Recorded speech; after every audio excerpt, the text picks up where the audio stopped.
satu kelompok yang sangat berbahaya dan mengancam keuntuhan sebuah negara, karena kelompok ini akan senantiasa membawa kekacauan pada setiap zamannya dan tidak bisa dihentikan sampai kiamat dibangkitkan.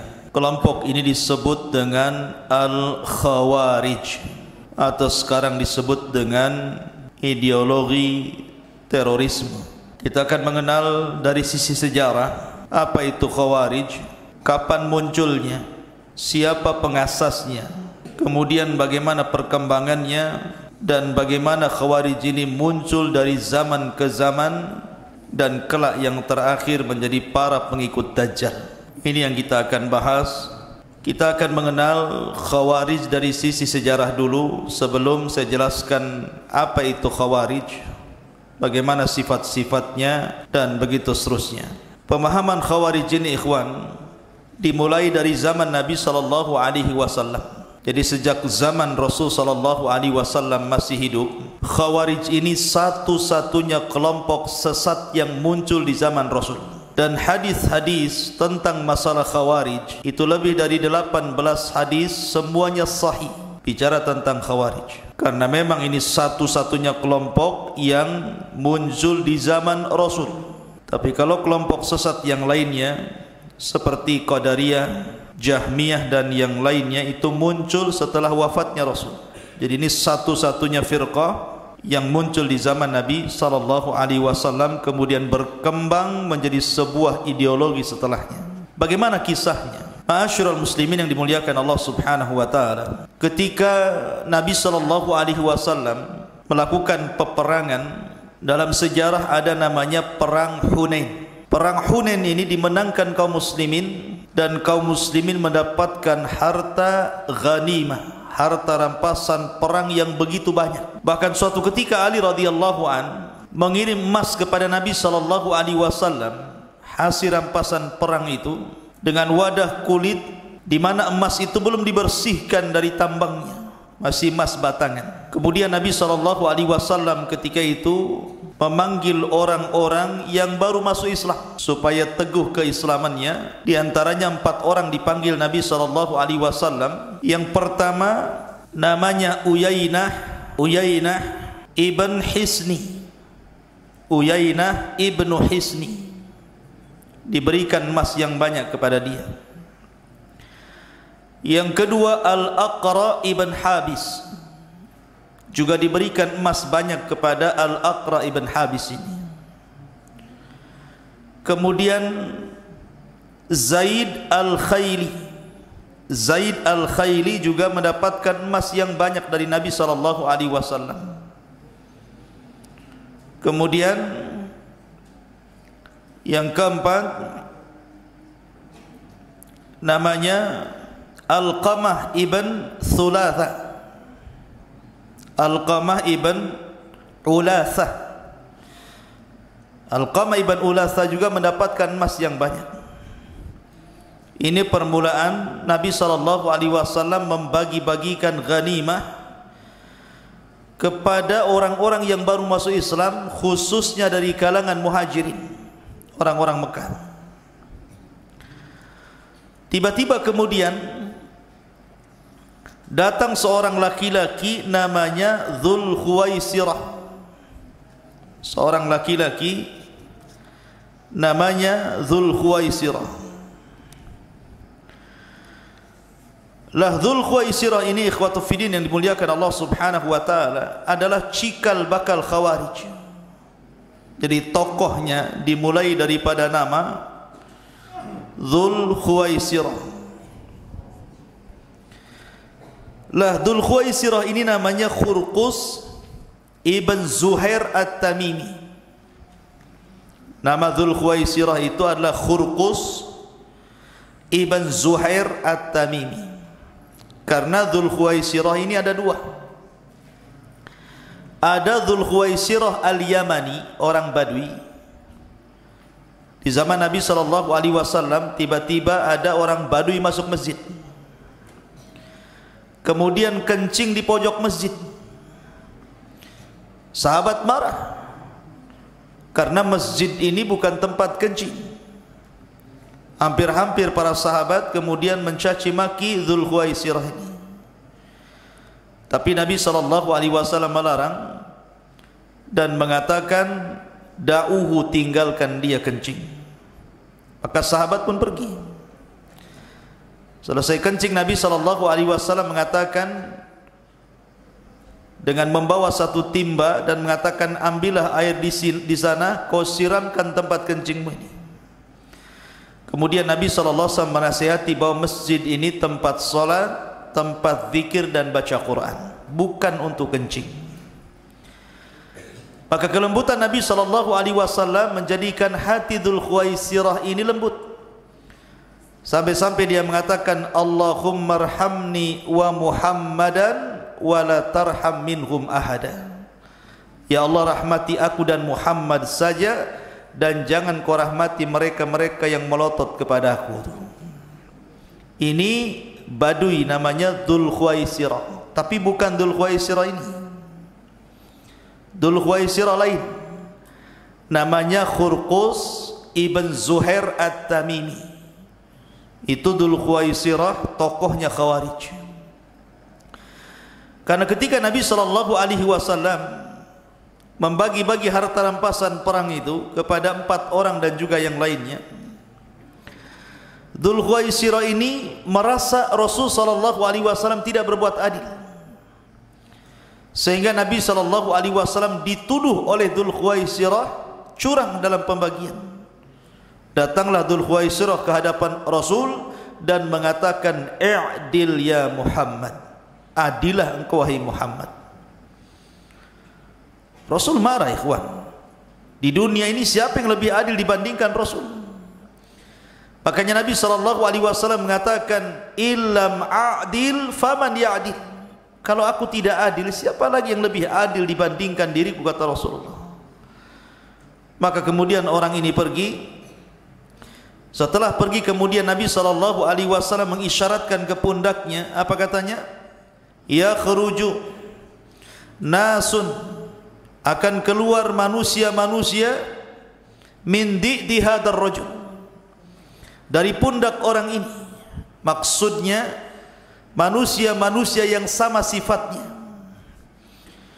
di mana yahkiruna salatakum ma'a salatihim wa qira'atakum ma'a qira'atihim wa siyamakum ma'a siyamihim, di mana kalian merasa kecil ibadah kalian, salat kalian dibandingkan salat mereka, baca Quran kalian dibandingkan baca Quran mereka, puasa kalian dibandingkan puasa mereka.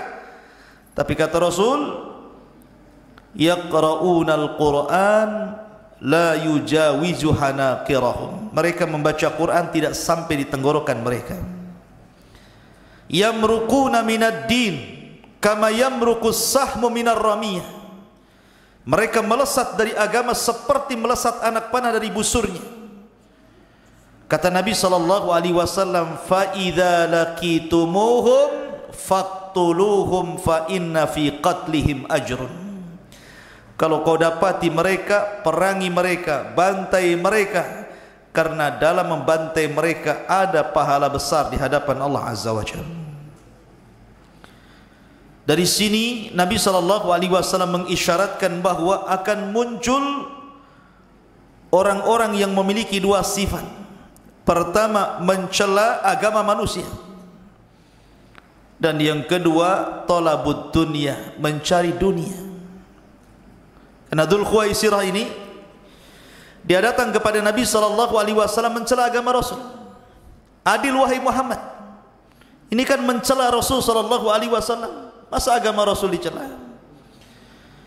Nabi SAW turun wahyu. Bagaimana kemudian Dzul Khuwaisirah mengatakan adil wahai Muhammad, ini sama dengan mencela agama? Yang kedua, talabud dunia, mencari dunia. Karena orang-orang Khawarij itu zahirnya saja mereka seolah-olah mengejar akhirat, hakikatnya mereka mengejar dunia. Makanya ada seorang ulama tabi'in namanya Hasan Al-Basri rahimahullahu ta'ala. Dikatakan kepada Hasan Al-Basri, karena ketika itu Hasan Al-Basri mengatakan orang-orang Khawarij itu talabud dunia, mereka itu orang yang mencari dunia. Jadi orang ini mengatakan kepada Hasan Al-Basri, "Ya Hasan, bagaimana engkau mengatakan orang-orang Khawarij itu mereka mencari dunia? Wa inna lanarahum yakhruju rajulu min ahlihi wa waladihi wa malihi hatta tatakassar rimahu alaihi." Sementara kami melihat dengan kedua mata kami, wahai imam, seorang laki-laki dari Khawarij ini keluar dari rumahnya, meninggalkan anak-anaknya, meninggalkan hartanya, kemudian mereka berperang sampai patah senjata mereka, bahkan sampai mereka mati. Bagaimana mungkin kemudian kita katakan mereka mencari dunia? Maka Hasan Al-Basri hanya mengatakan, "Saya ingin tanya engkau, apakah ketika orang-orang Khawarij itu memerangi pemimpin-pemimpin kaum muslimin, apakah pemimpin-pemimpin kaum muslimin ini melarang mereka sholat?" Maka dia mengatakan tidak. Apakah pemimpin-pemimpin kaum muslimin melarang mereka haji? Tidak. Apakah mereka pemimpin-pemimpin kaum muslimin melarang mereka puasa? Tidak. Apakah mereka juga melarang untuk beribadah? Tidak. Kata Hasan Al-Basri, kalau mereka tidak melarang kalian salat, tidak melarang kalian haji, tidak melarang kalian puasa, tidak melarang kalian ibadah, pintu akhirat di depan kalian, lalu tujuan kalian perang itu apa kalau bukan karena dunia? Ya. Dari sini menunjukkan bahwa Khawarij itu hakikatnya thalabud dunia. Mereka hanya ngomong saja ingin masuk sorga, ingin lekas dikawinkan dengan bidadari sorga. Kata siapa? Omong kosong itu. Ya. Ma'asyiral muslimin yang dimuliakan Allah Subhanahu wa taala. Jadi zaman Nabi SAW muncul seorang laki-laki namanya Dzul Khuwaisirah, namanya Khurqus ibn Zuhair At-Tamimi. Inilah tokoh pertama Khawarij yang muncul sepanjang sejarah di zaman Rasul. Kemudian yang kedua, sabda Nabi SAW menjadi sebuah kenyataan di zaman pemerintah Utsman ibn Affan radhiyallahu anhu. Jadi akan muncul, kata Nabi SAW, laki-laki seperti orang ini atau manusia-manusia yang muncul seperti orang ini, yang disebut dengan Khawarij itu, kemudian muncul di zaman Utsman ibn Affan radhiyallahu anhu. Dan tokohnya ketika itu adalah seorang Yahudi yang pura-pura masuk Islam, namanya Abdullah ibnu Sabah. Catat itu, Abdullah ibnu Sabah al-Yahudi al-Yamani al-Himyari, seorang Yahudi yang pura-pura masuk Islam di zaman Utsman ibn Affan radhiyallahu anhu. Dialah yang kemudian berusaha untuk mengompori kaum muslimin, melakukan pemberontakan kepada Utsman yang berujung dengan terbunuhnya Utsman secara sadis. Bagaimana kisahnya? Ma'asyiral muslimin yang dimuliakan Allah Subhanahu wa taala, ketika Abdullah ibn Sabah ini berusaha mempengaruhi orang-orang Mekah dan Madinah dan di sekitarnya, atau orang-orang Hijaz, tidak bisa. Karena orang-orang Hijaz itu paham siapa Utsman, bagaimana keutamaan Utsman di hadapan Rasul, satu di antara 10 sahabat yang dijanjikan masuk surga. Sehingga akhirnya Abdullah ibn Sabah ini mencari korban, anak-anak muda yang bukan sahabat. Pergi ke mana? Pergi ke Mesir. Setelah pergi ke Mesir, pergi ke Kufah. Setelah pergi ke Kufah, pergi ke Irak. Maka dia membuat fitnah di sana tentang Utsman ibn Affan radhiyallahu anhu.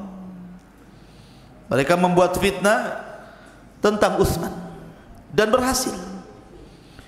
Anak-anak muda Mesir bangkit, anak-anak muda Kufah bangkit, anak-anak muda Irak bangkit, dipimpin oleh Abdullah ibn Sabah, kemudian membuat pemberontakan.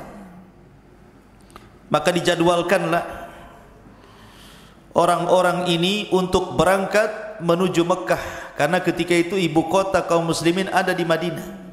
Jadi menuju Madinah di musim haji. Kenapa mereka memilih musim haji? Karena tentara kaum muslimin di Madinah sedang haji ke Mekah, sehingga ibu kota kosong. Maka berangkatlah anak-anak muda ini yang ribuan jumlahnya ini dari berbagai macam daerah kaum muslimin bergerak menuju Madinah. Kemudian mereka mulai membuat riak-riak kekacauan di kota Madinah.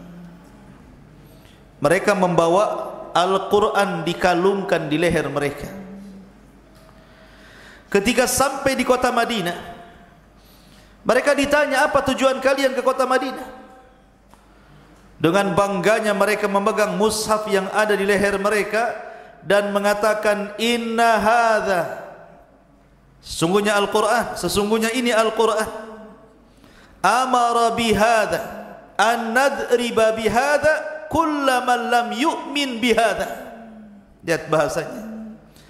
Sesungguhnya Al-Quran ini memerintahkan untuk membunuh orang ini, maksudnya Utsman ibn Affan, karena Utsman sudah tidak beriman dengan Al-Quran. Inna hadza amara an nadriba bihadza kullaman yu'minu bihadza. Ini bahasa mereka. Akhirnya kemudian tokoh-tokoh yang ada di Madinah, Ali radhiyallahu anhu ada di situ.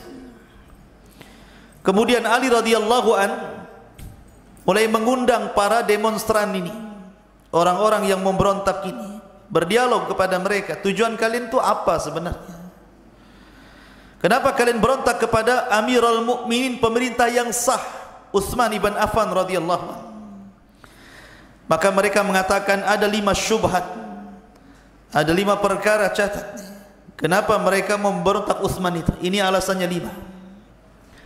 Pertama, Utsman annahu atamma as-salata bi Makkah. Dia sudah menyelisihi sunnah Rasul. Lihat, orang Khawarij yang pertama kali dicela agamanya dulu, sebagaimana Dzul Khuwaisirah mencela Rasul agamanya dulu. Sesungguhnya Utsman itu ketika di Mekah, kan dia seorang musafir, harusnya dia mengqashar salat, malah menyempurnakan salat. Dicela agamanya. Kemudian yang kedua, annahu hammahima. Utsman ini punya peternakan unta, dan itu unta-untanya sengaja digemukkan untuk kebutuhan dia dan keluarganya, bukan untuk kaum muslimin. Artinya ini kepentingan dia. Yang ketiga, kharaqal mushaf. Utsman sudah membakar mushaf, masa Quran dibakar? Kemudian yang keempat, walla qarabatahu. Utsman sudah menjadikan kerabat-kerabatnya menjadi para pemimpin daerah, dan ini namanya nepotisme. Kemudian yang kelima, wallas sigar wa tarakal kibar. Utsman lebih memilih sahabat-sahabat junior dibandingkan sahabat-sahabat senior. Kata Ali radhiyallahu an, hanya itu saja? Ya, itu. Baik, saya akan jawab. Kata Ali radhiyallahu an, dia mengatakan, adapun Utsman menyempurnakan solat di Mekah karena memang Utsman punya istri di situ, sehingga Utsman tidak mengqashar karena memang dia punya istri di Mekah. Artinya dia pulang ke istrinya, dia mukim, wajar dia tidak mengqashar solatnya. Adapun Utsman punya peternakan unta, Utsman tidak menggemukkan unta itu untuk kepentingannya, tapi itu unta kaum muslimin. Dari mana kalian dapat kabar bahwa itu unta-untanya Utsman? Kemudian yang ketiga, adapun Utsman membakar mushaf, ini tidak benar. Utsman itu hanya mengumpulkan bacaan-bacaan yang syadzah, qiraatus syadzah, bacaan-bacaan yang diperselisihkan, sehingga Utsman tidak mau ada perselisihan setelahnya, maka bacaan-bacaan yang tertulis dalam mushaf itu dibakar. Dan Utsman hanya menetapkan bacaan yang terakhir yang diajarkan Nabi SAW dan disepakati oleh kaum muslimin. Itu yang ditetapkan sehingga menjadi mushaf Utsmani yang antum baca hari ini. Adapun kemudian Utsman memilih pemimpin-pemimpin di daerah dari kerabat-kerabatnya. Saya tanya kepada kalian, apakah Utsman memilih kerabat-kerabat yang zalim? Apakah Utsman memilih kerabat-kerabat yang zalim? Tidak ada. Semua kerabat-kerabat Utsman seperti Muawiyah bin Abi Sufyan yang ada di Syam atau yang lainnya, mereka orang-orang pilihan, mereka orang-orang adil. Bahkan Nabi SAW pun beliau mengkhususkan orang-orang Quraisy untuk menjadi pemimpinnya dan tidak diperkenankan orang di luar Quraisy. Apa masalah? Dan yang terakhir, Utsman ketika memilih orang-orang junior dan tidak memilih orang-orang senior, Rasul pun pernah melakukannya. Rasul SAW pernah mengangkat Usama ibn Zaid. Usama ibn Zaid yang ketika itu usianya 18 tahun memimpin pasukan, sementara pasukannya ada Abu Bakar, Umar, Utsman, Ali dan sahabat yang lainnya. Sementara Usama bin Zaid masih muda. Ya. Kemudian juga Ayyas ibn Usaid juga oleh Nabi SAW ketika usia 20 tahun disuruh memimpin. Artinya Nabi juga mengambil yang kecil padahal ada yang besar. Maka dari sini kemudian para Khawarij itu, anak-anak muda yang memberontak itu, akhirnya mereka pun sadar dan hendak kembali ke Mesir, ke Kufah dan Irak. Masalahnya ketika mereka pulang, rupanya orang-orang Khawarij ini yang dikepalai Abdullah ibn Sabah ini membuat surat kaleng. Cerdasnya Abdullah ibn Sabah itu dibuat surat kaleng. Surat kaleng ini diatasnamakan Utsman ibn Affan radhiyallahu anhu. Kemudian pura-pura yang membawa surat ini lewat di pasukan anak-anak muda yang sudah hendak pulang ke Mesir, ke Kufah dan Irak. Ditangkap anak muda ini, rupanya ngaku bawa surat dari Utsman yang isinya agar para gubernur yang ada di Mesir, yang ada di Kufah, yang ada di Irak, sesampainya anak-anak muda yang memberontak ini ke tempat-tempat mereka, bunuh mereka.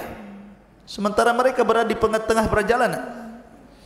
Kata anak-anak muda ini, kalau kita pulang dibunuh, mati, bagus kita balik lagi ke Madinah.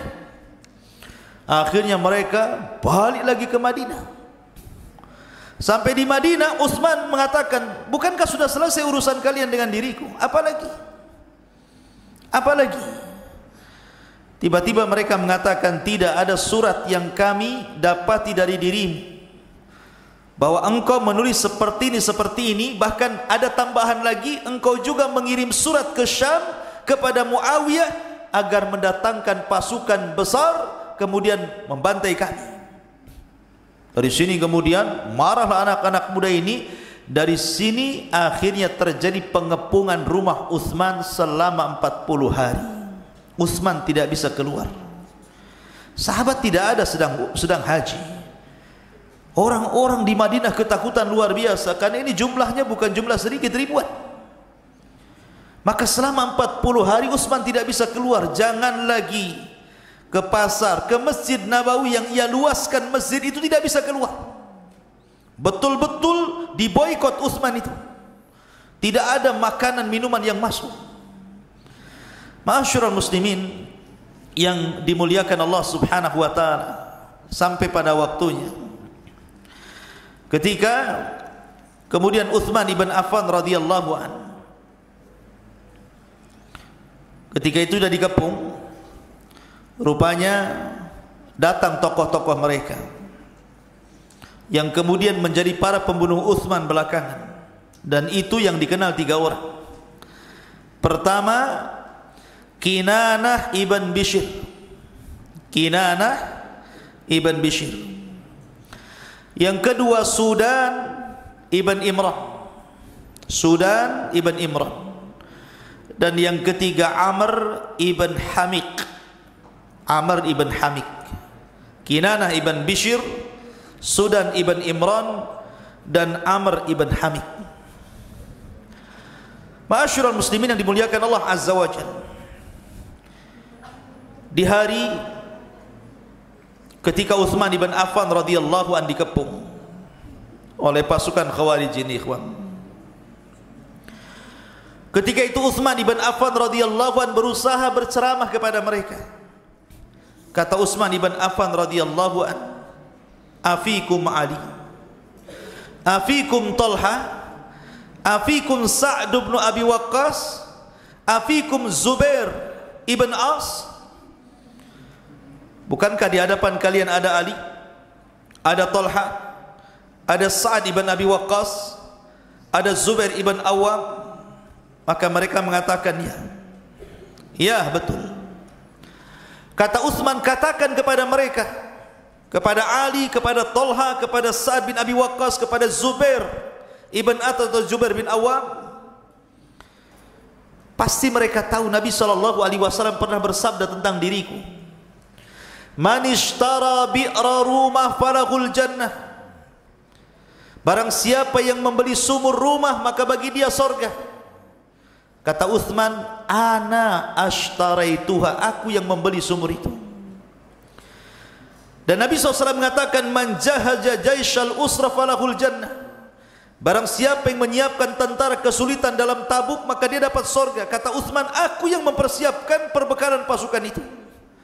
Seolah-olah Utsman ingin mengatakan, aku sudah mendapatkan rekomendasi dari Nabi SAW bahwa aku termasuk penduduk surga. Apa kalian tidak percaya, gitu maksudnya? Masih juga kalian akan membunuhku.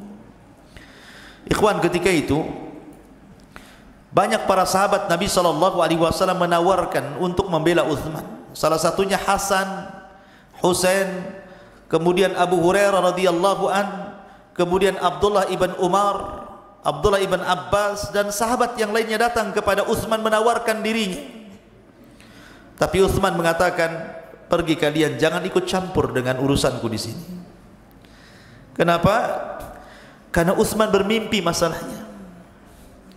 Dalam mimpinya dia berjumpa dengan Nabi SAW. Kemudian Nabi SAW berwasiat, karena ketika itu Utsman kan sedang berpuasa, dan Nabi mengajak berbuka sore itu. Artinya bahwa kalau Utsman hari itu meninggal, maka dia akan menemui Nabi SAW. Maka Utsman tidak mau hari itu kemudian ditolong siapapun, disuruh pergi orang-orang itu, ya. Makanya ketika kemudian yang paling celaka di antara mereka adalah Kinanah ibn Bishr ini membakar pintu Utsman, pintu rumah Utsman dibakar itu. Maka anak-anak muda masuk ke dalam. Anak-anak muda itu masuk ke dalam. Maka Kinanah ibn Bishr ini mencekik Utsman dari belakang. Kemudian datang Sudan ibn Imran menusuk pedang dari dada sampai tembus ke punggung. Bayangkan, Utsman sedang berpuasa dan sedang membaca Quran, sedang membaca Al-Quran. Kemudian setelah Utsman meninggal dunia, datanglah Amr ibn Hamiq, kemudian menusuk sampai 9 kali dan mengatakan yang 3 tusukan untuk Allah dan yang 6 tusukan untuk sesuatu dalam hatiku, katanya. Lihat, Utsman dibunuh dengan cara sadis. Utsman ketika meninggal hanya membacakan ayat fasayakfikahumullahu wa huwas samiul basir. Cukuplah Allah yang akan membalas mereka, dan Allah zat yang maha mendengar lagi maha melihat. Utsman dibunuh dengan cara dikeroyok dengan cara sadis, ditusuk berkali-kali sampai akhirnya Utsman pun harus meninggal. Lah istrinya Nailah ini, istrinya Nailah, ketika kemudian mereka menusuk Utsman ini, istrinya kan tidak tega melihat suami, ditariknya baju suaminya, maksudnya dihalang-halangi. Lah ketika tangannya masuk ke dalam baju Utsman, ditebasnya tangan istrinya sehingga jari-jarinya terputus masuk ke dalam pakaian Utsman ibn Affan radhiyallahu anhu. Menjeritlah Nailah, darah di mana-mana. Tetapi mereka memang orang-orang yang biadab, ikhwan. Orang Khawarij ini orang biadab. Mereka tidak punya rasa rahmat dalam hati mereka. Tidak ada kasih sayang sama sekali dalam hati mereka. Melihat darah, melihat Amirul Mukminin dibunuh sedemikian rupa pun mereka hanya mengatakan kepada Utsman, "Inna ata'na sadatana wa kubara'ana fa adalluna sabila." kami taat kepada pembesar-pembesar kami, tapi justru mereka yang menyesatkan kami, katanya. Kurang ajar ucapan itu. Ya. Ma'asyiral muslimin yang dimuliakan Allah Azza wa Jalla, kabar terbunuhnya Utsman ini akhirnya sampai ke mana-mana, sampai ke Mekah kedengar Aisyah radhiyallahu anha, sampai ke Syam terdengar oleh Muawiyah bin Abi Sufyan yang masih merupakan kerabatnya, sampai di telinga para sahabat, geram semuanya, ikhwan. Bagaimana tidak? Ini bukan persoalan kecil, persoalan darah masalahnya. Ya. Ma'asyiral muslimin yang dimuliakan Allah Azza wa Jalla, akhirnya Muawiyah berjanji untuk menghabisi orang-orang Khawarij ambakrati abi, sampai ke akar-akarnya. Karena tentara ketika itu semua berporos di Syam. Tentara kaum muslimin yang paling kuat itu sudah di Syam, sudah jumlahnya banyak, tentaranya kuat-kuat, dipimpin oleh Muawiyah bin Abi Sufyan. Bergerak mereka ke Madinah, mencari siapa dalang pembunuh Utsman. Sementara orang-orang Khawarij mereka memainkan politiknya. Setelah terbunuhnya Utsman ibn Affan radhiyallahu an, mereka kerasa kerusuk gitu kan, untuk mencari pengganti siapa yang layak menjadi khalifah setelahnya. Akhirnya kemudian mereka pun mengikuti orang-orang yang mendukung Ali, pura-pura dukung Ali. Maka Ali kemudian sah menjadi Amirul Mukminin sebagai pengganti daripada Utsman ibn Affan. Masalahnya pihak Muawiyah tidak mau baiat. Karena Muawiyah ini sama-sama dari Bani Umayyah dengan Utsman ibn Affan. Muawiyah mengatakan, kami akan baiat kepada anda wahai Ali, tetapi tolong tangkepin dulu seluruh orang-orang yang terlibat dalam pembunuhan Utsman, baru kami baiat. Kalau tidak, kami selamanya tidak akan baiat. Akhirnya kata Ali radhiyallahu an, mana mungkin kami memberantas orang-orang yang membunuh Utsman sementara di belakang mereka kabilah-kabilah besar. Harusnya kau baiat dulu untukku wahai Muawiyah, baru kita utuhkan kekuatan kaum muslimin, baru kita tangkap siapa para pembunuh Utsman, kita adili.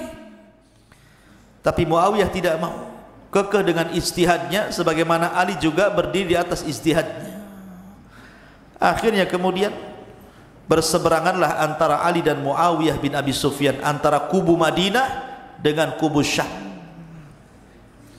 Lah karena tidak ada kecocokan antara Ali dan kubu Syam, akhirnya Ali pun ingin memindahkan ibu kota dari Madinah ke Kufah. Dipindahlah ibu kota dari Madinah ke Kufah supaya Ali bisa memantau orang-orang Syam.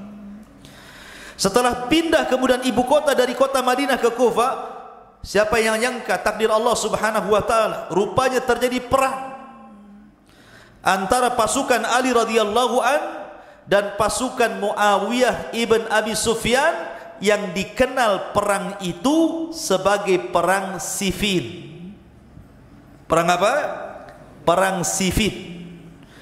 Perang antara Ali radhiyallahu an dan Muawiyah ibn Abi Sufyan.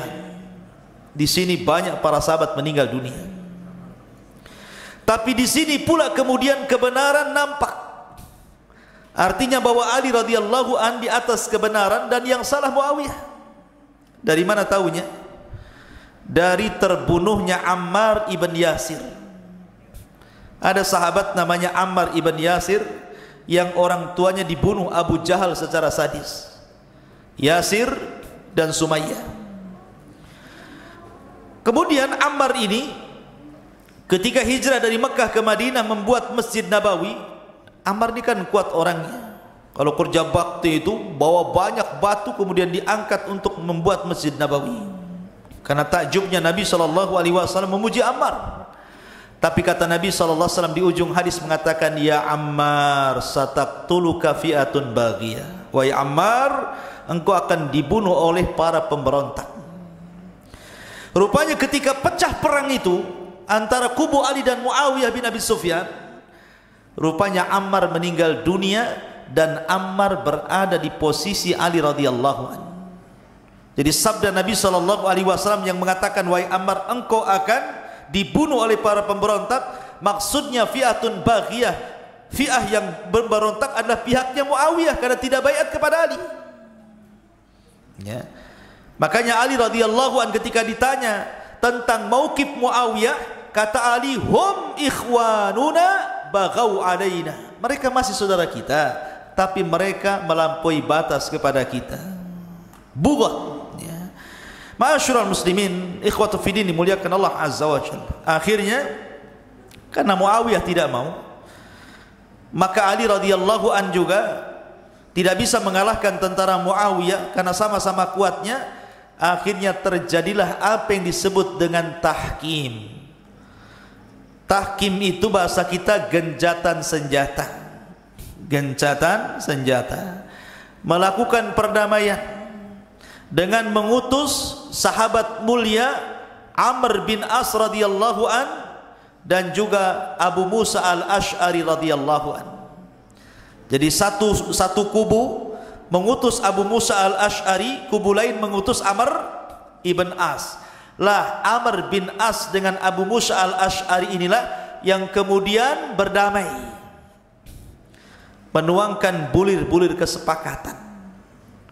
Ketika kedua orang ini berjumpa, kemudian berdiskusi, kemudian sepakat berdamai, kemudian dibuat bulir-bulir kesepakatan 1, 2, 3 dan seterusnya untuk tidak terjadi peperangan. Maka dua pasukan ini akhirnya sama-sama mundur. Pasukan Muawiyah mundur, pasukan Ali pun kembali ke Kufah.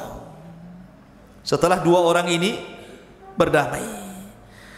Ketika pasukan Ali ini berangkat ke Kufah, ikhwan, rupanya 6.000 pasukan Ali tidak setuju. Kenapa Ali tidak melanjutkan peperangan? Kok gara-gara mengutus utusan berdamai tiba-tiba selesai perang kita balik ke Kufah, katanya. Kami tidak terima. Keluarlah 6.000 pasukan Ali, ada yang mengatakan 8.000, ada yang mengatakan 10.000, pokoknya banyak keluar dari tentara Ali, pasukan Ali. Kemudian mereka menyempil di sebuah tempat di Kufah namanya Harura. Ya.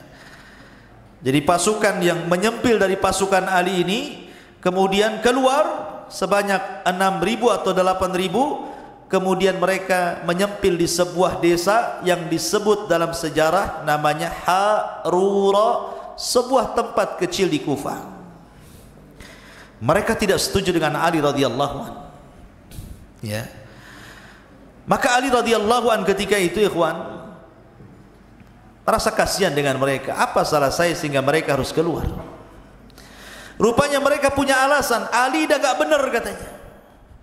Masa Ali mengutus utusan kemudian berhukum dengan seseorang? La hukma illallah, tidak ada hukum kecuali hukum Allah. Wa man lam yahkum bima anzalallah fa ulaika humul kafirun. Siapa yang tidak berhukum dengan Allah, hukum Allah, dia kafir. Dari situ mereka memponis Ali radhiyallahu an menjadi kafir. Ali kafir karena tidak berhukum dengan hukum Allah dan bersandar kepada hukum manusia.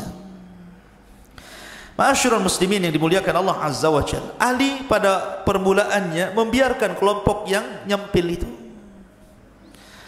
Bahkan Ali radhiyallahu an kemudian berusaha untuk mendakwai mereka, tetapi juga tidak ada hasilnya. Sampai suatu ketika Abdullah ibn Abbas radhiyallahu anhu, turjumanul Quran ini, datang kepada Ali di waktu zuhur dan mengatakan, ya Ali, utus aku untuk mendebat orang-orang Khawarij itu. Orang-orang itu biar saya yang debat. Kata Ali, jangan, orang-orang itu bisa membunuh. Kata Abdullah ibn Abbas radhiyallahu anhuma, tidak masalah, ana rajulun hayyin, saya ini orangnya nyantai wahai Ali. Kalau aku dakwai mereka terima, alhamdulillah. Tidak terima, ya sudah, saya balik. Kata Ali, ya sudah kalau itu kehendakmu.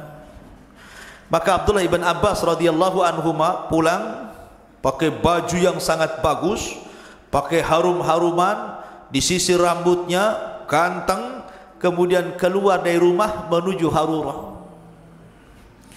Sampai di Harura, Ibnu Abbas mengatakan assalamualaikum.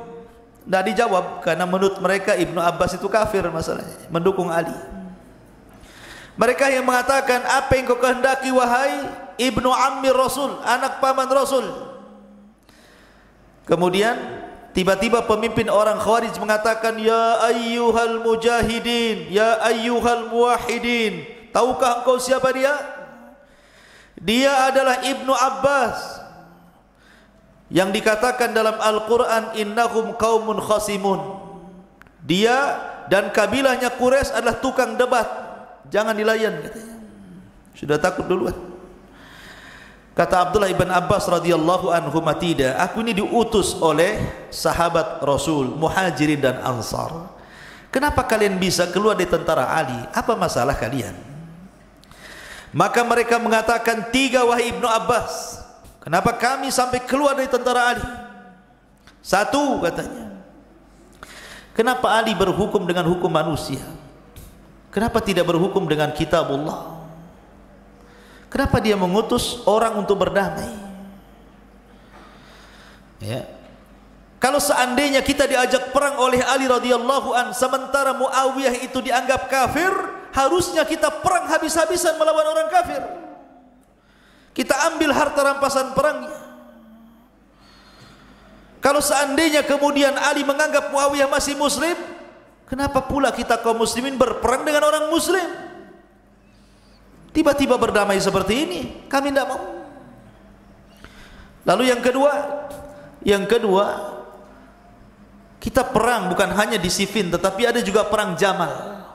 Perang Jamal itu perang kedua setelah Siffin. Sebabnya gara-gara Aisyah radhiyallahu anha menunggang unta, mau mendamaikan, dikiranya mau nyerang, perang akhirnya. Sehingga perang itu disebut Jamal. Jamal itu unta yang dinaiki Aisyah radhiyallahu anha itu. Kalau seandainya memang ini melawan orang kafir, harusnya kalau seandainya kita mendapatkan wanita-wanita tawanan mereka, maka mereka pantas jadi budak, hartanya pantas jadi ghanimah. Ini kami dilarang, tidak boleh mengambil hartanya, tidak boleh menawan wanita-wanitanya. Ini perang apa ini? Lalu yang ketiga apa? Yang ketiga, ketika berdamai, Ali tidak mau disebut Amirul Mukminin. Lah, kalau dia tidak mau disebut Amirul Mukminin, berarti Amirul Kafirin kalau begitu. Kalau dia bukan pemimpin kaum muslimin, berarti pemimpin orang kafir. Sebab inilah maka kami keluar memberontak kepada Ali. Baik, kata Abdullah bin Abbas radhiyallahu anhu, saya akan jawab dengan Al-Quran dan Sunnah Rasul. Kalau ku jawab, maukah kalian kembali? Mereka mengatakan iya. Kata Abdullah ibn Abbas radhiyallahu anhu, yang pertama, kenapa Ali mengutus orang? Saya tanya kalian, lebih ringan mana, urusan darah, apakah urusan rumah tangga? Ya jelas lebih ringan urusan rumah tangga dibandingkan urusan darah. Dalam urusan rumah tangga, Nabi SAW mengatakan, Allah mengatakan, fab'athu hakaman min ahlihi wa hakaman min ahliha. Utuslah dari keluarga perempuan siapa kira-kira yang akan berdamai, dan utuslah dari keluarga laki-laki siapa yang akan berdamai. Ini urusan ringan, kenapa kemudian saling utus-utusan? Ini urusan berat, urusan darah, apa salahnya? Ini bisa menyelamatkan darah kaum muslimin. Sementara ini hanya menyelamatkan satu keluarga, ini menyelamatkan negara. Yang kedua, relakah kalian kalau kalian seandainya Ummul Mukmin Aisyah, karena ketika itu Aisyah dari kubu Muawiyah, bukan dari Ali. Kalau seandainya Aisyah yang membela Utsman itu kalian tangkap, kemudian kalian jadikan budak, rela kalian menjadikan budak istri Rasul? Gila kalian. Bagaimana mungkin istri Nabi SAW akan jadi budak kalian? Kemudian yang ketiga, soal ahli tidak mencantumkan Amirul Mukminin. Rasul pun pernah tidak mencantumkan Amirul Mukminin dalam perjanjian Hudaybiyah 10 tahun. Tidak dicantumkan Nabi dan Rasul, hanya Muhammad ibn Abdullah gitu saja. Akhirnya separuh pasukan sadar, kemudian kembali, tetapi separuhnya tidak sadar, degil, masih tetap di situ bertahan dengan keyakinannya. Ketika Abdullah ibn Abbas kemudian berhasil mengembalikan separuh, setelah itu Ali radhiyallahu an baru mendatangi mereka. Ali radhiyallahu an tiba-tiba khutbah di masjid mereka. Sebagian mereka ada yang kasar, inzil ya kafir, turun naik orang kafir, katanya. Ali dikafir-kafirkan. Turun orang kafir, ngapain kau khutbah di sini katanya. Mereka mengatakan, wa man lam yahkum bima anzalallah fa ulaika humul kafirun la hukma illallah. Ali mengatakan kalimatul haq urida bihal batil, kalimatnya benar tetapi kalian kehendaki kebatilan.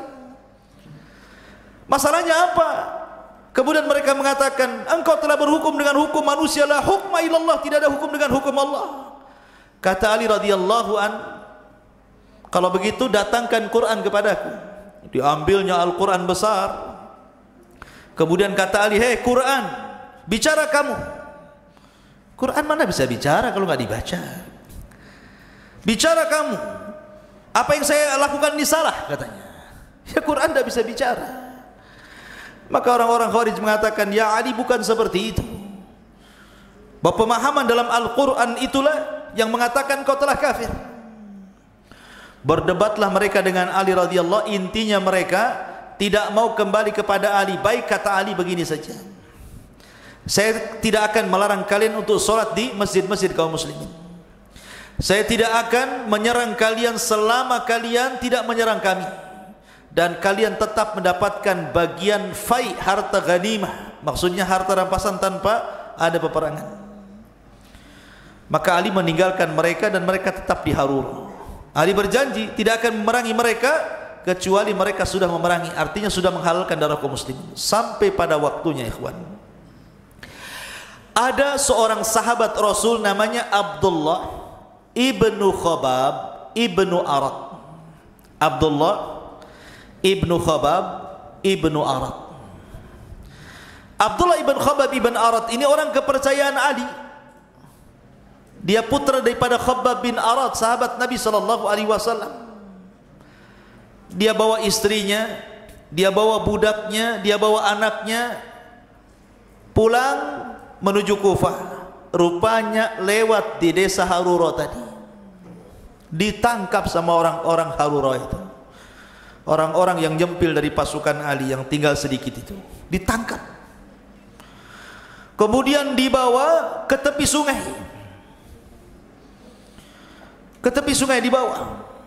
Kemudian ditanyai tentang bagaimana sikap engkau terhadap Abu Bakar dan Umar, sikap engkau terhadap Uthman, sikap engkau terhadap Ali. Maka dengan jujur Abdullah ibn Khabbab memuji mereka semuanya. Apa dengan mereka? Abu Bakar, Umar, Uthman, Ali, mereka orang khair, orang baik, bahkan lebih baik dibandingkan kalian.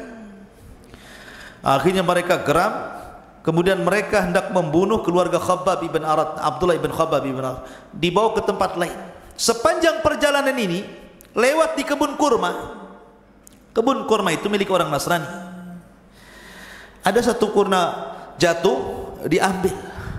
Pas mau dimakan sama kawannya, ittaqillah, kamu belum dapat izin, kenapa kau makan kurma itu? Lemparkan kembali. Akhirnya enggak jadi dimakan, dilempar lagi.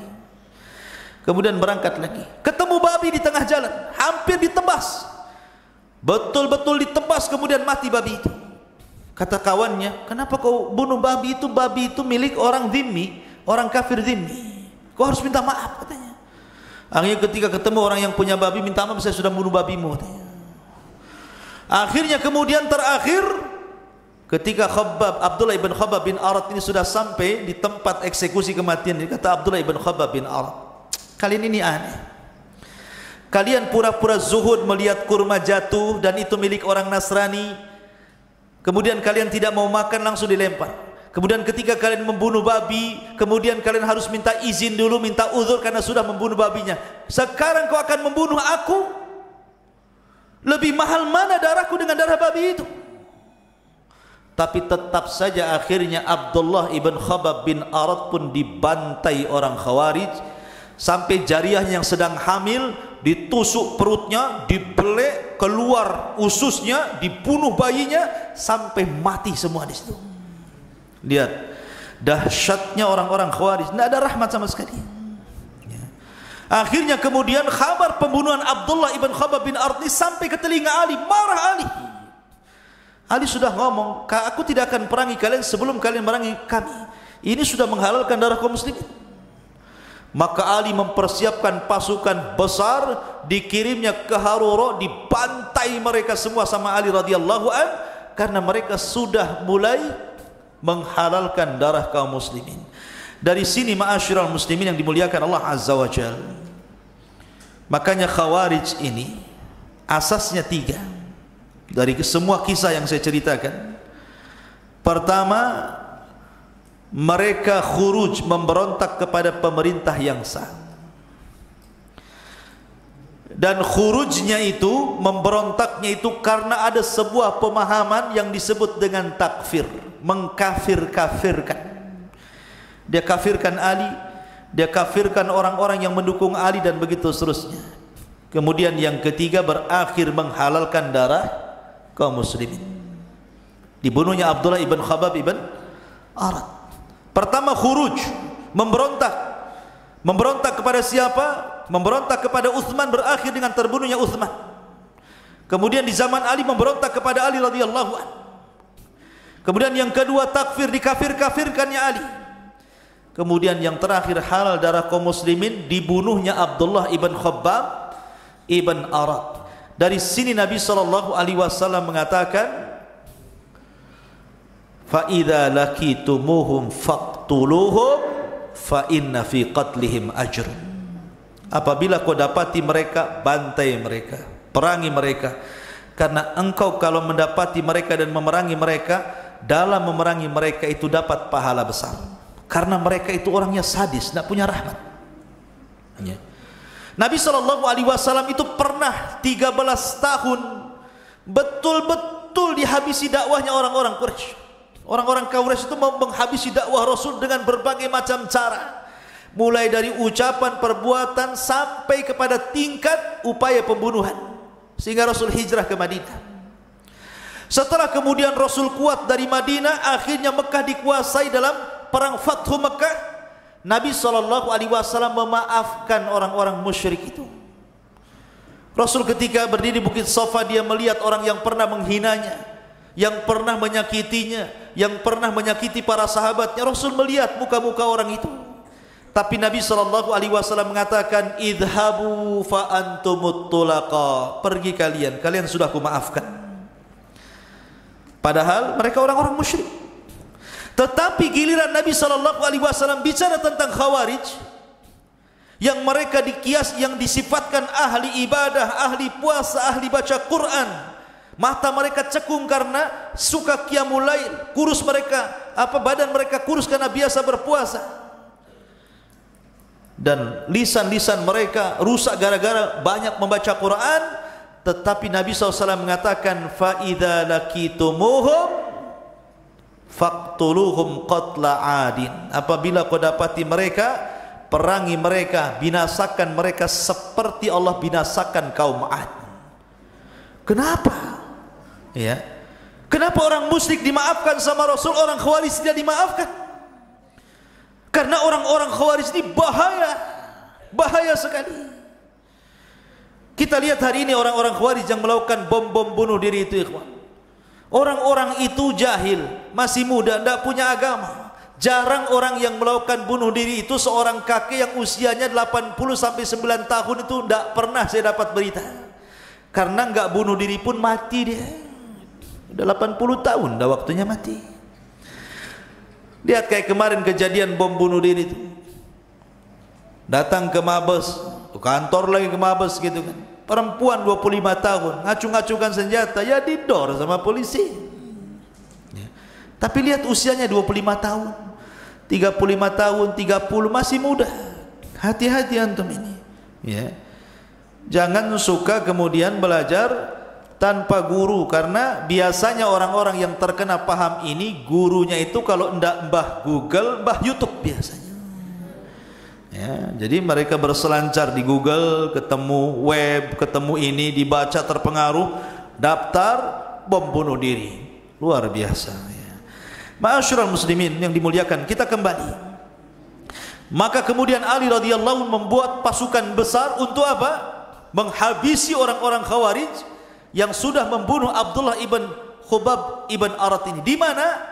Di sebuah tempat yang disebut dengan Nahrawan. Maka perangnya disebut perang Nahrawan. Ya, perang Nahrawan, perang antara kubu Ali radhiyallahu an dan kubunya Khawarij, semua dibantai di Nahrawan. Tetapi ikhwatu fiddin dimuliakan Allah Azza wa Jalla, bukan berhenti sampai di sini saja. Orang Khawarij di zaman Ali itu di mana-mana masalahnya. Bukan berarti selesai Ali memerangi orang Khawarij di Nahrawan kemudian dibantai semua di Nahrawan, tiba-tiba kemudian tidak ada Khawarij. Tidak. Orang Khawarij itu bukan di Nahrawan saja, tersebar di mana-mana di zaman Ali itu. Sehingga kemudian setelah tragedi Nahrawan ini ada perang-perang kecil. Ada tentara Khawarij yang dipimpin oleh namanya Asras ibn Auf. Asras ibn Auf membawa 200 pasukan di daerah Anbar. Maka Ali radhiyallahu an kemudian mengutus Abras radhiyallahu an untuk memerangi Asras ibn Auf ini, dibantai habis. Rupanya ada juga orang Khawarij itu dipimpin oleh Hilal ibn Ulaffah. Hilal ibn Ulaffah membawa 200 pasukan lagi. Maka Ali radhiyallahu an mengutus Ma'qil ibn Qais kemudian membantai mereka. Kemudian ada lagi pasukan kecil Khawarij dipimpin oleh Al-Ashhab ibn Bishr. Ashhab ibn Bishr membawa 180 pasukan. Maka Ali radhiyallahu an mengutus Kharijah ibn Qidamah kemudian membantai mereka. Begitu Khawarij itu tidak banyak.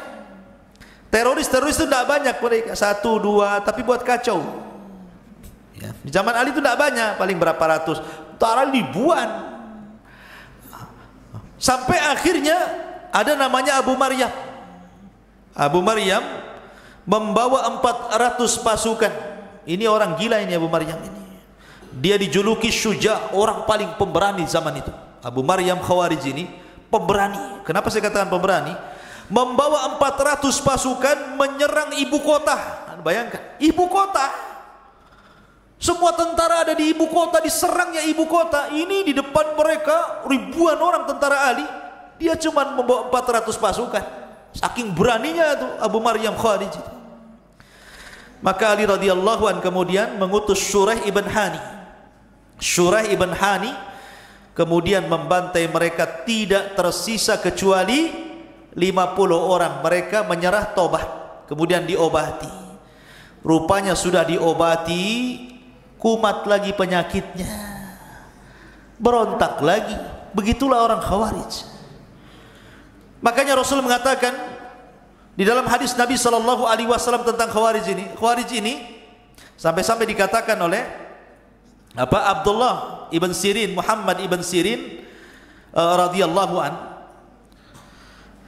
ketika beliau memahami hadis ini, yakhruju nasun min kibalil masyriq yaqra'una al-Qur'ana la yujawizu tarakihim yamrukuna minad din kama yamruqus sahmu minar ramiyah thumma la ya'uduna fihi hatta ya'udas sahmu ila fuqihi. Lihat bahayanya Khawarij, ikhwan. Kata Rasul, akan muncul manusia dari arah timur. Mereka membaca Quran tidak sampai di tenggorokan mereka. Mereka melesat dari agama seperti melesatnya anak panah dari busurnya. Kemudian mereka tidak akan kembali ke dalam Islam sampai anak panah yang sudah disesatkan kembali lagi ke busurnya. Kata Muhammad ibn Sirin, lihat hadis ini, akhirnya lebih buruk dibandingkan awalnya. Awalnya mengatakan seperti melesat anak panah dari busurnya. Maksudnya mereka keluar dari agama seperti melesat anak panah dari busurnya. Ini awal hadisnya. Akhir hadisnya, kemudian mereka tidak kembali seperti anak panah yang sudah melesat, tidak mungkin kembali ke busurnya.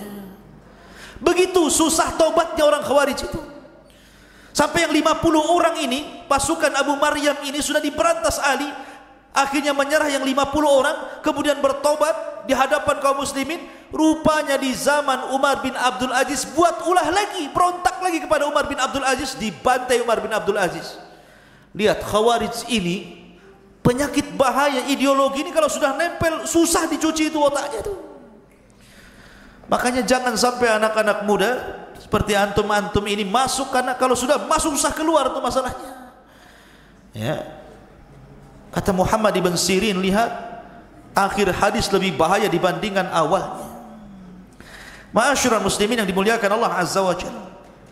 Sampai akhirnya ketika Ali sudah hampir memberantas banyak orang Khawarij, banyaklah keluarga-keluarga Khawarij itu banyak yang sakit hati kepada Ali. Akhirnya mereka bersiasat lain. Kalau perang face to face, hadap-hadapan, kayaknya kita tidak mungkin menang. Akhirnya berkumpullah 3 orang di Mekah. Yang pertama Abdurrahman ibn Mulzam. Abdurrahman ibn Mulzam. Yang kedua Amr ibn Bukair. Amr ibn Bukair. Yang ketiga Buraq ibn Abdullah At-Tamimi. Buraq ibn Abdullah At-Tamimi. 3 orang ini duduk di haram. Abdurrahman ibn Mulzam, Amr ibn Bukair dan Buraq ibn Abdullah At-Tamimi kumpul di Mekah, di haram. Rapat bertiga. Rapatnya untuk membunuh 3 manusia. Abdurrahman ibn Mulzam akhirnya dikirim ke mana? Ke Kufah untuk membunuh Ali. Sesampainya di Kufah, persis ketika mendekati waktu subuh, Ali radhiyallahu an ketika itu hendak melaksanakan sholat subuh. Namanya orang nggak akan perasaan akan dibunuh, ikhwan. Tidak mungkin bawa pasukan, bawa pedang. Namanya orang mau sholat. Maka dihadang oleh Abdurrahman ibn Mulzam. Abdurrahman ibn Mulzam ini hafidul Quran, jangan salah. Dia hafal Quran. Bahkan suaranya terbaik ketika membaca Al-Quran. Tapi salah memahami Al-Quran, dibunuhnya Ali radhiyallahu an di tangan dia. Ali radhiyallahu an dibunuh di tangan Abdurrahman ibn Mulzam. Kemudian Amr ibn Bukair mengendap-endap mencari Amr bin As kapan keluar salat subuh. Rupanya Amr bin As sakit perut, akhirnya digantikan oleh wakilnya. Disangka Amr bin As dibunuh wakilnya, salah orang. Kemudian Buraq ibn Abdullah At-Tamimi diutus ke Syam mengintai Muawiyah. Muawiyah ini orangnya tinggi, dan Muawiyah sempat melawan sehingga tertusuk perutnya, tapi tidak mati. Tetapi dengan sebab itu akhirnya dia tidak punya anak setelah memiliki Yazid ibn Muawiyah, karena dokter mengatakan kau tidak akan punya anak lagi gara-gara tusukan itu. Jadi yang di sini yang meninggal siapa? Ali, di tangan Abdurrahman ibn Mulzam, seorang Khawarij. Auzubillah. Ya. Ma'asyiral muslimin yang dimuliakan Allah Azza wa Jalla. Akhirnya kemudian setelah berhasil membunuh Ali radhiyallahu an, maka Ali pun meninggal. Kemudian kekuasaan jatuh ke tangan Hasan ibnu Ali, sampai akhirnya Hasan memberikan kekuasaannya kepada Muawiyah bin Abi Sufyan, dan dialah raja pertama dalam Islam. Rupanya orang Khawarij masih juga merongrong Bani Umayyah, terus dirongrong, ada saja yang merongrong kekuasaan. Rupanya Khawarij ini akan terus berjalan dari daulah ke daulah, dari kerajaan ke kerajaan Islam sampai hari ini. Persis yang disabdakan Nabi sallallahu alaihi wasallam. Apa sabda Nabi sallallahu alaihi wasallam? Yansha'u nash'un yaqra'una al-Qur'an la yujawiju taraqihim kullama kharaja qarnun khuti'. Qala Ibnu Umar, sami'tu an-nabiy sallallahu alaihi wasallam yaqul kullama kharaja qarnun khuti' aktsara min 20 marratan hatta yakhruja fi iradihimud dajjal. Akan tumbuh para pemuda yang membaca Al-Quran, akan tetapi Al-Quran tidak melewati kerongkongan mereka. Setiap kali kelompok dari mereka muncul, maka mereka pantas untuk diberantas. Ibnu Umar berkata, aku mendengar Nabi SAW bersabda, setiap kali kelompok dari mereka keluar, maka mereka pantas untuk dihancurkan. Lebih dari 20 kali dia mengucapkan seperti itu, sampai Dajjal keluar di dalam kelompok terakhir di antara mereka. Akhirnya orang-orang Khawarij belakangan menjadi para pengikut Dajjal. Itulah kisah Khawarij. Baik, kita akan mengenal tentang nama dan lakob-lakobnya. Kelompok ini yang masyhur disebut Khawarij. Kenapa disebut Khawarij? Karena mereka diambil kalimat khuruj. Khawarij itu diambil dari kalimat khuruj. Khuruj di sini artinya memberontak kepada pemimpin yang sah dari pemimpin kaum muslimin. Yang kedua, mereka juga disebut al-muhakkimah.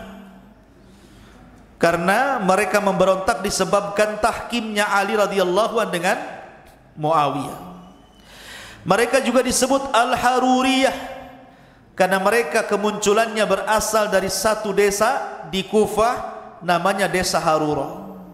Mereka juga disebut kelompok Nahrawan karena pemberantasan Ali ketika memerangi Khawarij itu perangnya disebut Nahrawan. Mereka juga disebut al-mariqah yang melesat dari Islam karena Rasul yang mengatakan yamruquna minad din kama yamruqus sahmu minar ramiyah. Mereka melesat dari agama seperti melesat anak panah dari busurnya. Mereka juga disebut al-mukaffirah yang suka mengkafir kafirkan orang di luar kelompoknya.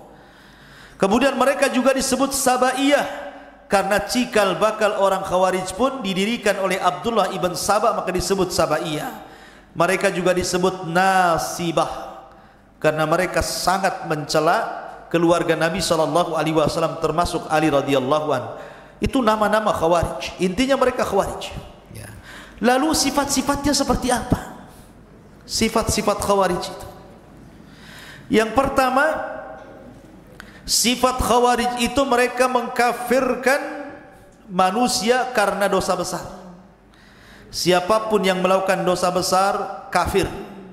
Minum khamar kafir, berzina kafir, maling kafir, merampok kafir, semua dikufar kafirkan. Semua kafir kecuali dia aja enggak kafir. Kemudian yang kedua, suka memberontak kepada pemerintah, baik dengan ideologi ataupun dengan perbuatan. Kemudian yang ketiga, mereka melakukan muamalah kepada pemerintah itu seperti muamalah dengan orang kafir. Ditogut-togutkannya pemerintah itu. Wah, ini pemerintah togut, enggak benar. Ya. Kemudian yang nomor 4, sarfun nusus, suka memaling-malingkan nas Al-Quran dan Sunnah. Setiap ada ayat yang memerintahkan kepada kebaikan, mencegah kepada kemungkaran, pasti ditujukan kepada pemimpin. Mereka itu juga sifat-sifatnya adalah kathratul qurra, banyak baca Quran, banyak ibadah, luar biasa ibadah mereka. Dan mereka masih muda-muda tapi jahil agama. Mereka menang semangat, masih muda-muda, jahil agama, akhirnya mereka mudah dipengaruhi. Kemudian juga mereka menampakkan syiar-syiar Islam. Ya, kadang-kadang mereka pakai baju-baju yang syar'i, pakai cadar, celana cingkrang gitu ya. Tetapi itu bukan tanda-tanda teroris. Ya. Itu bukan tanda-tanda teroris, kan itu sunnah Nabi SAW.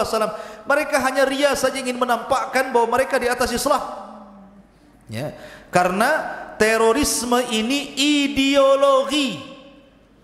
Orang melakukan bom bunuh diri itu bukan karena pakai cadar, bukan karena celananya cingkrang, bukan karena pakai jubah, bukan itu yang mendorong itu orang untuk melakukan bom bunuh diri. Tetapi yang mendorong orang melakukan bom bunuh diri itu karena ideologinya, karena akidahnya, karena keyakinan dan pemikirannya yang sesat yang mendorong dia untuk melakukan bom bunuh diri. Jadi bukan karena pakaian. Nggak ada urusan pakaian dengan bom, nggak ada urusan cingkrang dengan bom, nggak ada urusan janggut dengan bom, nggak ada. Karena bom itu ada urusan dengan ideologi yang sesat. Ya. Ma'asyiral muslimin yang dimuliakan Allah Azza wa Jalla. Kemudian di antara ciri-ciri mereka adalah al-khalal. Mereka ada kepincangan ketika memahami Al-Quran dan Sunnah. Mereka selalu melirik ayat-ayat yang berbicara tentang azab dan meninggalkan ayat-ayat yang bicara tentang rahmat. Mereka lebih memilih adab-adab ancaman dan mereka meninggalkan adab-adab tentang perjanjian ataupun surga dan neraka. Kemudian juga mereka jahil. Mereka jahil. Mudah untuk segera menghukum sesuka mereka dan keras hati. Dan ini yang lebih parah, mereka memerangi orang Islam dan membiarkan para penyembah berhala. Harusnya para teroris ini kalau mau bom bunuh diri sono ke Israel, karuan jelas musuhnya kan. Ngapain pula kemudian bom bunuh diri trotoar? Ya, apa yang mau dibom? Kalau mereka itu mau membunuh sana, membunuh orang-orang kafir yang jelas memerangi kita di Israel sana, yang menembaki orang-orang Palestina gitu ya. Kenapa? Karena juga tidak dalam Islam itu tidak semua orang kafir harus diperangi. Ada orang kafir yang wajib dilindungi seperti kafir dhimmi, kafir bertetangga dengan kita, dia non muslim, wajib dilindungi. Kafir musta'man, kafir-kafir yang dari luar ingin ke Indonesia, ingin jalan-jalan, lindungi. Ataupun kafir mu'ahad, kafir yang ada perjanjian, negara kafir bekerjasama dengan negara Islam, lindungi.